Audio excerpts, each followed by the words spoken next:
Kalau kita bicara soal Indonesia, kita ini bicara soal kekuatan geologis yang wow, luar biasa dahsyat. Coba deh bayangin, dari puncak-puncak gunung berapi yang mengepulkan asap sampai palung samudera yang super dalam, semuanya itu dibentuk oleh tenaga yang maha kuat dari perut bumi.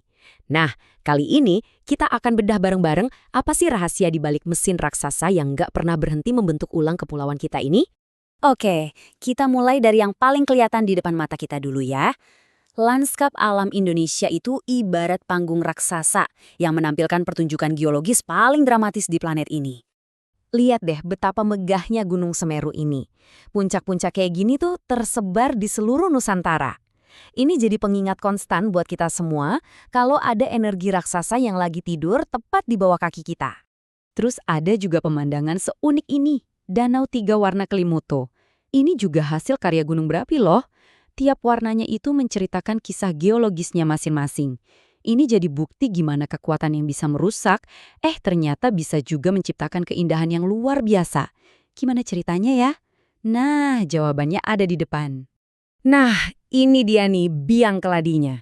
Posisi Indonesia itu bukan cuma dekat, tapi benar-benar ada di jantungnya cincin api Pasifik, atau yang kita kenal sebagai Ring of Fire. Ini tuh jalur super aktif sepanjang 40.000 kilometer, tempat sebagian besar gunung meletus dan gempa bumi terjadi.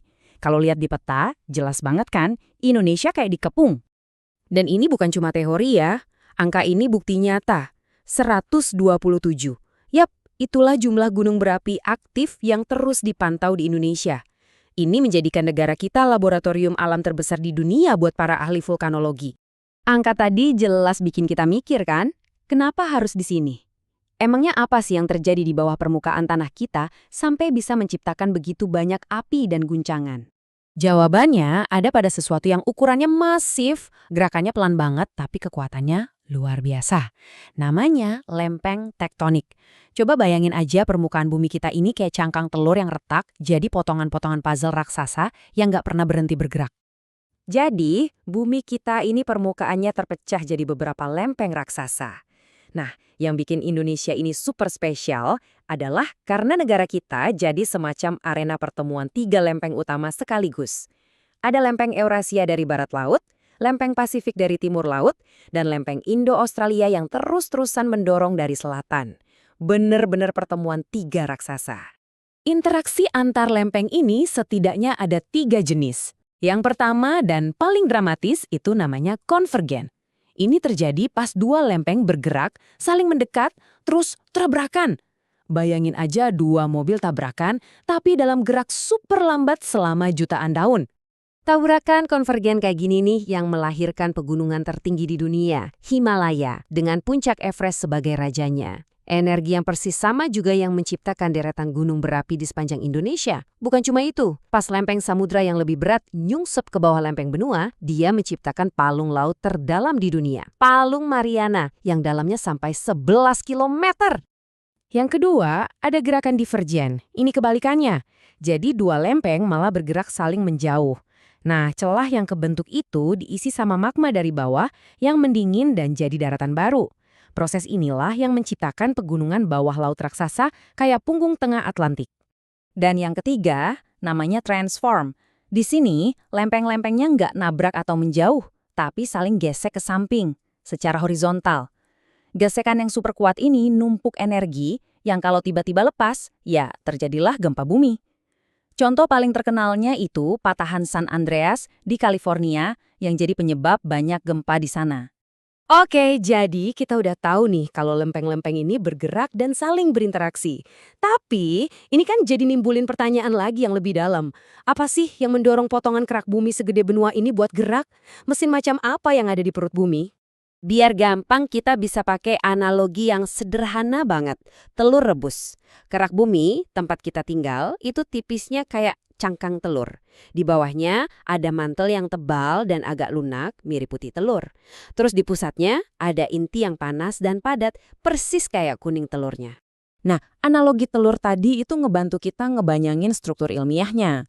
Seperti yang bisa kita lihat di sini, bumi kita itu punya beberapa lapisan utama.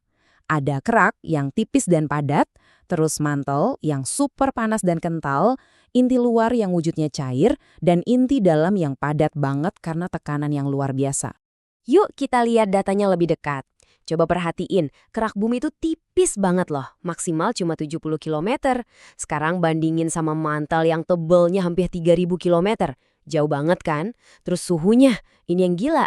Inti bumi itu bisa sampai 6000 derajat Celcius, itu sepanas permukaan matahari. Nah, inilah sumber energi raksasa yang kita omongin dari tadi. Jadi ini dia intinya. Panas yang luar biasa dari inti bumi itu manasin batuan di dasar mantel. Batuan yang panas ini jadi lebih ringan dan naik ke atas. Pas di atas, dia mendingin terus tenggelam lagi. Gerakan muter-muter ini namanya arus konveksi. Persis kayak air yang lagi mendidih di panci. Nah, arus raksasa di dalam mantel inilah mesin yang nyeret dan dorong lempeng-lempeng di atasnya. Sekarang, setelah kita ngerti apa yang terjadi di perut bumi, yuk kita sambungin lagi ke kehidupan kita di permukaan. Gimana sih mesin geologis raksasa ini ngasih dampak langsung ke kehidupan kita sehari-hari di Indonesia? Slide ini ngejelasin semuanya dengan sempurna. Di kiri itu peta batas lempeng tektonik, dan di kanan itu peta sebaran gunung berapi. Lihat deh, polanya itu hampir sama persis. Jadi gunung berapi dan pusat gempa itu nggak muncul sembarangan, tapi berbaris rapi tepat di sepanjang jalur pertemuan lempeng-lempeng ini. Memang sih, hidup di cincin api itu jelas ada risikonya, kayak gempa atau letusan gunung. Tapi itu cuma satu sisi mata uang aja. Ternyata kekuatan yang sama yang bisa menghancurkan itu juga yang memberi kehidupan. Inilah berkah di balik para raksasa yang sedang tidur ini. Abu vulkanik dari letusan gunung bikin tanah di sekitarnya jadi salah satu yang paling subur di dunia. Di bawah tanah, panas buminya jadi sumber energi bersih yang melimpah. Dan tentunya, pemandangan alam yang dramatis ini jadi magnet buat pariwisata, sekaligus jadi surganya para peneliti geologi. Jadi, pada akhirnya ini bukan cuma soal bahaya, tapi juga tentang keseimbangan dan peluang. Pertanyaannya sekarang bukan lagi kenapa ini bisa terjadi, tapi lebih ke gimana caranya kita hidup harmonis dengan semua ini. Gimana kita bisa terus memanfaatkan berkah dari kekuatan geologis ini, tapi di saat yang sama kita tetap waspada dan siap sama risikonya. Nah, itulah tantangan sekaligus keistimewaan hidup di Indonesia.